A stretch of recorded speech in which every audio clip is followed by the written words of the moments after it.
kid. If you believe that food is love, you have come to the right place. When I say grandma, you say what? Dinner, dinner, dinner. I say grandma, you say what? Dinner, Dinner. dinner. That's right. When I say grandma, you say what? Dinner, dinner. Cheese. What? Well, okay, that was close enough. Okay. So, it's unanimous. Yeah, cheese counts as dinner. Yes, it's unanimous. If you say grandma, you say dinner. And if you happen to have a sassy Spanish-speaking Latina grandmother like we do, are you talking about me, Abuela Bear? You know I am Abuela. Then it's not Sunday dinner you're having with your grandma. You are having dinner on Domingos! Domingo! Hey, I know that is Spanish for Sunday! Very good, Red Bear. Somebody's been studying their Espanol. Yeah, I sure have, with the very best teacher ever! Oh, you don't have to say that. Abuela Bear! Oh, yeah, right. Okay, so dinner on Domingos, you know it's going to be delicious? Yummy. And just like our abuela is a sassy little Latina from Cuba, Manzanillo specifically, this grandma in this book is also Latina because it is based on, this is the story behind the story, the author's own abuela. What? Are you saying to me that Alexandra Katona, Very good. the writer, that's her grandma? Yes, the book is about her grandma. Whoa! I know, that's a really great thing when you get to create your own books. You get to have your own life experiences put into the pages. So yeah, her grandma was from Ecuador, so she's an Ecuadorian grandma. And the illustrator Claudia Navarro, her grandmother is from Mexico. So see, a lot of sassy Spanish-speaking abuela energy is in Dinner on Domingos. Are you ready to do this thing? Wait a minute, what about your shoes? Oh, that's right. Green Bear is reminding me that the people who sent me this book, check it out, Barefoot Books, the publisher, might want me to not wear shoes. So I'm not. Ew. So there we go. Dinner on Domingos. It's magical, yes. It's the best day of the week, agreed. Of course, any day with Abuela is a pretty awesome day in my book. Here we go. Every Sunday, I head to Abuelita's casa for dinner with mi familia, my huge extended family. Oh, wait, I know that casa means a house. So that's Abuela's casa, that's Abuela's house. With mi familia, my family. Yeah, I've been studying too, you know. Very good, Pink Bear. And we're going, purse in hand, we're excited to go, and before I'm even a step inside, here comes Blanco. Oh, and look at Abuela's house. It is surrounded by this autumnal canopy of trees. It's like she lives in the middle of a magical fairy tale yellow wood. Then I'm hit with the smell of onions and garlic. Is Abuelita making locro tonight? I love her potato soup. Locro. Did you know that is Ecuadorian for cheesy potato soup? I totally did not know that. I totally did not know that either. What? You're supposed to know everything about Spanish. Yes, I know. But I actually don't. Because Ecuadorian Spanish, they have different words for some things than the Spanish I know. So locro, I find out when I'm today years old, means cheesy potato soup. Boom! Boom! We're all learning something. Yes, I love it when we're all learning something together, don't you? La cocina. La cocina. The kitchen is painted a bright cornflower blue. Abuelita says it reminds her of the Ecuadorian sky. Michigan is full of gray days and cold nights. That's where they are in Michigan. And obviously, winter is coming by the looks of the leaves on those trees, huh? Mija, says Abuelita, and she cups my face in her warm hands. They smell like garlic because she's been cooking. La comida siempre nos lleva a casa. She smiles. Oh, I wish I had the words to answer. And then Abuela translates for all of us. Food always leads us home. La comida, food, siempre, always, nos lleva a casa, leads us home. And she sneaks me a taste of locro. That delicious cheesy potato soup we keep hearing about. The kitchen is for cooking food our grandmothers made us and sauteing cebollas, that's onions, and passing the phone around to chat with faraway family. Oh, I know that. You always have to speak like extra loud, right? So they can hear you. Hello? Hola? Hola? ¿Me oyes? Hello? Like that. One by one, my tíos and tías, That's uncles and aunts. primos and primas, That's boy cousins and girl cousins. burst through the door, and the house grows louder and louder, fuller and fuller. Kids laugh, dogs bark, bark, bark, bark, bark. Pots clang, clang, clang, clang, clang. I run downstairs, where all my primos are playing. It smells like mildew and fresh laundry. 3, 2, 1, ready or not, here I come, shouts my primo Juan. Primo Juan, that means cousin John.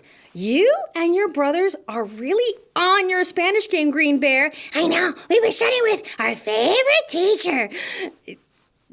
You're talking about Abuela Bear, right? Right. I thought so. The basement is for mischievous plotting and exploring dust-covered boxes, which always have something inside that's really interesting, and making up new games with silly rules, which are the best rules of all. Está listo! Shouts Abuelita, clapping through the noise. That means it's ready, it's ready. We all move quickly to the table, even the adults. She says una oración, a prayer, and always mentions Abuelito, the love of her life. Oh, Abuelo Bear, that's Grandfather Bear. That's right. This dining room is for remembering our loved ones and blowing out birthday candles and looking through Tío Charlie's photo albums. All the rooms in Abuela's house are for something fun. We spill over on couches and squish together. We talk and tell jokes and sneak Blanco a taste. And these two over here enjoying a little KidTime StoryTime. And when we dive in for more, Abuelita always smiles. When we're full, her heart is too. You know what I'm saying, Abuela Bear? Oh, yes, because food is how I and so many abuelas like to show our love. So, a full belly, a full heart for me. Oh. And if abuela's love language is feeding us, our love language is eating her food. Am I right? But sometimes we tease each other too much. Emotions build and grow and expand. Oh, you feel the chaos. The noise level is going up. It's starting to get a little crazy in here. It feels like the room is going to explode. Basta! Yells Abuelita when she's had enough. Enough! Basta! That's a scary word. With a stern face, but a sparkle in her eye. Abuelita puts on a record. Oh, a record. And it slowly starts to spin around and around. The living room is for piling presents to the ceiling on Christmas Eve and playing loteria and board games and spreading out blankets for cousin sleepovers. I'm telling you, every single room of Abuela's house is for something fascinating and fun and oftentimes delicious. Her calloused hands grab mine. Her feet bounce to the rhythm. She leads. She always does, because Abuela is a leader. My shoes keep finding their way on top of Abuelita's feet. Ouch! Ooh. Lo siento. I confess in my American accent. I wish I spoke more Spanish. Me too. That's why I gotta work really hard to learn, because I know that Abuela loves it when I speak Spanish to her. I know, she really does.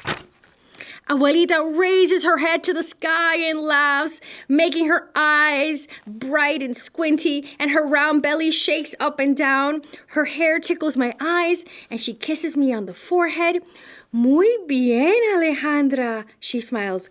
She knows I'm trying. That's right, because she responded right there in Spanish, lo siento, when she stepped on her feet. You're probably wondering, what does that mean? Lo siento? It means, I'm sorry. She knows I'm trying. I wrap my arms around Abuelita's waist and squish my face into the crook of her neck. Te quiero, Abuelita. I say as best as I can. That means I love you. Yeah, that means I love you. Yeah, we say it all the time, every day to Abuela Bear. Yes, those are really good words to learn. Psst. whispers my prima Dina into my ear, and something shiny catches my eye. Kick the can! We shout together. I grab Dina's hand, and we all rush out back to play, taking over the alley. This home is for pressing plátanos into tostones, which look like that. And feeding pájaros from the porch, tweet, tweet, tweet, tweet, and celebrating new baby cousins. Maybe someday, way in the future, I'll have gray hair and wisdom to share, and a warm house with pots full of food, a house hungry for memories. Esta casa, this magical home, turns a normal Sunday into Domingo, the best day of the week. And you think the book is over, but wait, there's just a little bit more that I want to show you. If you get this book, you will see in the back a glossary of all the Spanish words that were in the book. Oh, this is gonna help me improve my Espanol. Gracias. Oh, de nada, Green Bear. So that way you can improve your Espanol. Should you want to speak to your abuela or just want to learn Espanol? Also, kind of cool to see the real abuela right there. That's the abuela from the book. And that's the abuelo that she mentioned in her prayers. And one more thing, and it's gonna be so delicious. Boom. This is the recipe for the cheesy potato soup from Ecuador. Oh, I have never made this before, Storyteller. I think I have a new recipe to try out. See there, we're expanding not only our vocabulary palette, but our food palette as well. Yay, we're having cheesy soup! Oh, we're having cheesy soup! We're having cheesy soup. So kid, whether your grandmother, your abuela, or whatever you call her, Granny, Nan, Grand Bear, Grandma. Wait, what was that? Did you say Grandma? Yeah, my grandmother is really glamorous and will only respond to Grandma. So whatever you call your grandmother, whether she lives in Walla Walla or Warsaw or Oaxaca, if food is her love language, remember to give her the love language right back, which is a big, gigantic hug full of love and gratitude, and maybe a few words of whatever her favorite language is, whatever that may be.